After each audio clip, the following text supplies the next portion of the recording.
परम आदरणीय श्रोतागण, सादर नमन। आशा करता हूँ आप स्वस्थ एवं प्रसन्न मुद्रा में होंगे। आज आपके समक्ष प्रस्तुत है श्रीमद् भागवत महापुराण तृतीय स्कंध 12वां अध्याय है, जिसमें सृष्टि के विस्तार का वर्णन है। सच्चिदानंद रूपाय विश्वोत्पत्त्यादि हेतवे तापत्रय विनाशाय श्रीकृष्णाय वयं नुमः। वसुदेवसुतं देवं कंसचाणूरमर्दनं देवकी परमानन्दं कृष्णं वन्दे जगद्गुरुम्। कृष्णाय वासुदेवाय हरे परमात्मने प्रणतक्लेशनाशाय गोविन्दाय नमो नमः। नारायणं नमस्कृत्य नरं चैव नरोत्तमं देवीं सरस्वतीं व्यासं ततो जयमुदीरयेत्। मैत्रेय उवाच इति ते वर्णितः क्षत्त कालाक्ष परमात्मनः महिमा वेदगर्भोऽथ यथास्त्राक्षिर्निबोध में।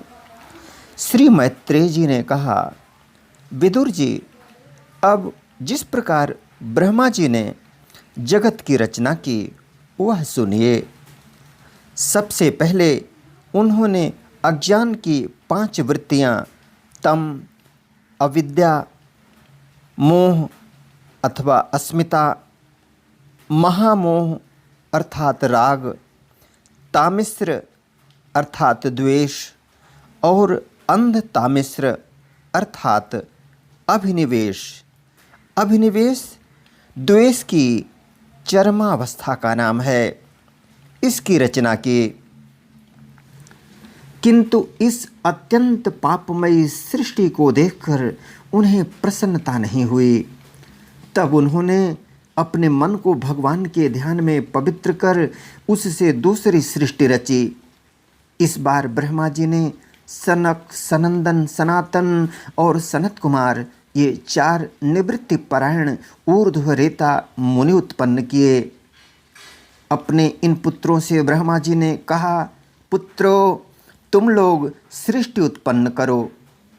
किंतु वे जन्म से ही मोक्ष मार्ग, निवृत्ति मार्ग का अनुसरण करने वाले और भगवान के ध्यान में तत्पर थे, इसलिए उन्होंने ऐसा करना नहीं चाहा।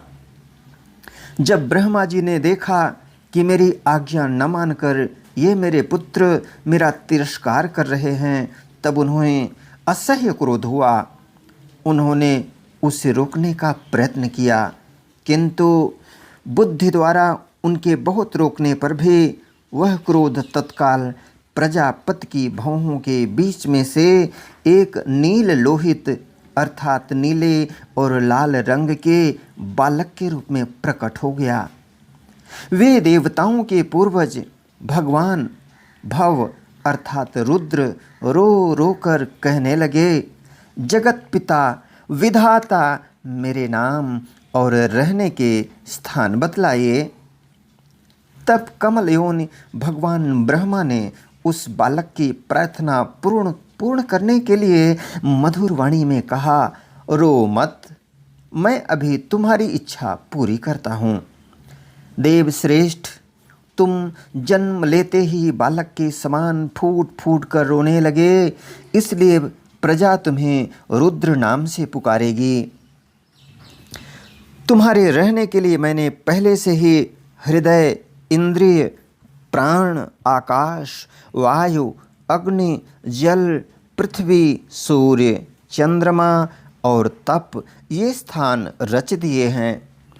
तुम्हारे नाम मन्यु, मनु, महिनस, महान, शिव, ऋतध्वज, उग्ररेता, भव, काल, वामदेव और धृतव्रत होंगे तथा धी, वृत्ति, उष्णा, उमा, नियुत, सर्पी, इला, अंबिका, इरावती, सुधा और दीक्षा ये 11 रुद्राणियाँ तुम्हारी पत्नियाँ होंगी। तुम उपर्युक्त नाम, स्थान और स्त्रियों को स्वीकार करो और इनके द्वारा बहुत सी प्रजा उत्पन्न करो, क्योंकि तुम प्रजापति हो। लोकपिता ब्रह्मा जी से ऐसी आज्ञा पाकर भगवान नील लोहित बल, आकार और स्वभाव में अपने ही जैसी प्रजा उत्पन्न करने लगे। भगवान रुद्र के द्वारा उत्पन्न हुए उन रुद्रों को असंख्य यूथ बनाकर सारे संसार को भक्षण करते देख ब्रह्मा जी को बड़ी शंका हुई। तब उन्होंने रुद्र से कहा, सुरश्रेष्ठ, तुम्हारी प्रजा तो अपनी भयंकर दृष्टि से मुझे और सारी दिशाओं को भस्म किए डालती है, अतः ऐसी सृष्टि और न रचो। तुम्हारा कल्याण हो। अब तुम समस्त प्राणियों को सुख देने के लिए तप करो, फिर उस तप के प्रभाव से ही तुम पूर्ववत इस संसार की रचना करना। पुरुष तप के द्वारा ही इंद्रियातीत सर्वांतर्यामी ज्योति स्वरूप श्री हरि को सुगमता से प्राप्त कर सकता है। श्री मैत्रेय जी कहते हैं, जब ब्रह्मा जी ने ऐसी आज्ञा दी तब रुद्र ने बहुत अच्छा कहकर उसे शिरोधार्य किया और फिर उनकी अनुमति लेकर तथा उनकी परिक्रमा करके वे तपस्या करने के लिए वन को चले गए। इसके पश्चात जब भगवान की शक्ति से संपन्न ब्रह्मा जी ने सृष्टि के लिए संकल्प किया तब उनके 10 पुत्र और उत्पन्न हुए। उनसे लोक की बहुत वृद्धि हुई। उनके नाम मरीचि, अत्रि, अंगिरा, पुलस्त्य, पुलह, क्रतु, भृगु, वशिष्ठ, दक्ष और 10वें नारद थे।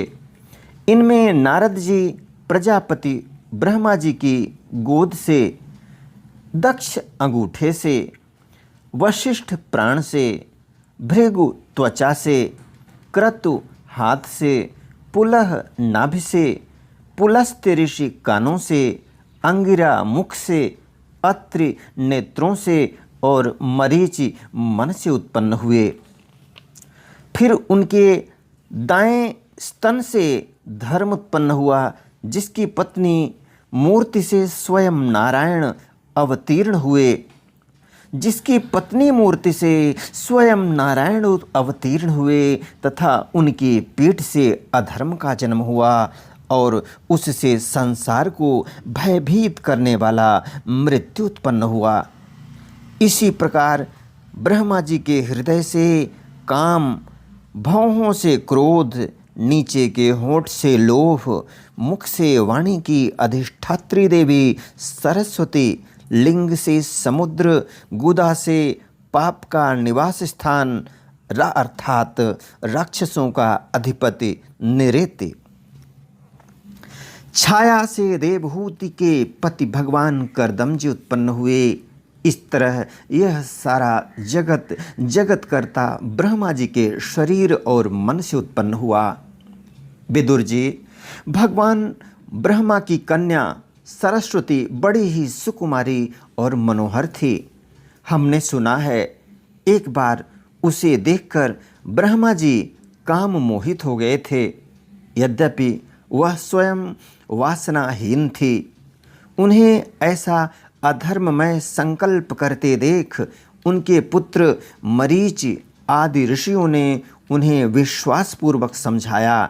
पिताजी, आप समर्थ हैं, फिर भी अपने मन में उत्पन्न हुए काम के वेग को न रोककर पुत्री गमन जैसा दुस्तर पाप करने का संकल्प कर रहे हैं। ऐसा तो आपसे पूर्ववर्ती किसी भी ब्रह्मा ने नहीं किया और न आगे ही कोई करेगा।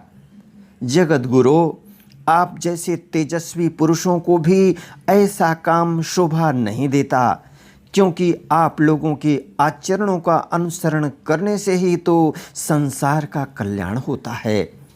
जिन श्री भगवान ने अपने स्वरूप में स्थित इस जगत को अपने ही तेज से प्रकट किया है, उन्हें नमस्कार है।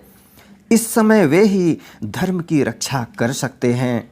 अपने पुत्र मरीचि आदि प्रजापतियों को अपने सामने इस प्रकार कहते देख प्रजापतियों के पति ब्रह्मा जी बड़े लज्जित हुए और उन्होंने उस शरीर को उसी समय छोड़ दिया। तब उस घोर शरीर को दिशाओं ने ले लिया। वही कोहरा हुआ जिसे अंधकार भी कहते हैं।